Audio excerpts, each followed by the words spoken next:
এনসিপির পক্ষ থেকে আমাদের যেই 5টি সিটি কর্পোরেশনে আমাদের প্রাথমিক মনোনীত প্রার্থী তাদের নাম ঘোষণা করছি। ঢাকা দক্ষিণ সিটি কর্পোরেশন নির্বাচনে এনসিপি মনোনীত মেয়র পদপ্রার্থী জনাব আসিফ মাহমুদ সজীব ভুইয়া।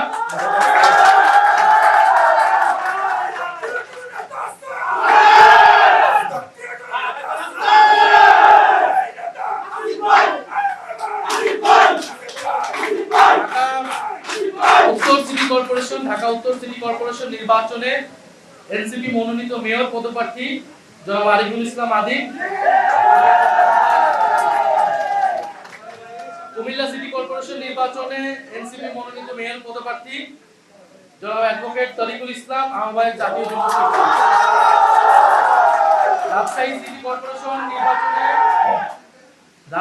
কর্পোরেশন নির্বাচনে এনসিপি মনোনীত মেয়র পদপ্রার্থী মোহাম্মদ মোবাশ্বের আলী, আহ্বায়ক রাজশাহী মহানগর এনসিপি।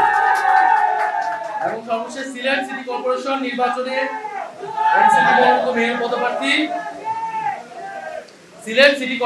নির্বাচনে এনসিপি মনোনীত মেয়র পদপ্রার্থী অ্যাডভোকেট আব্দুর রহমান আফজাল, আহ্বায়ক সিলেট মহানগর এনসিপি।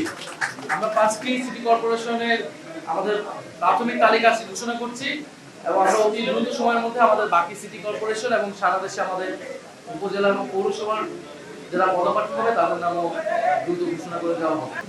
আমরা এককভাবে স্থানীয় সরকার নির্বাচনের প্রস্তুতি নিচ্ছি। স্থানীয় সরকার নির্বাচনে কোনো জোট হবে কি হবে না এটা আসলে পরবর্তী পরিস্থিতি অনুযায়ী সিদ্ধান্ত হবে।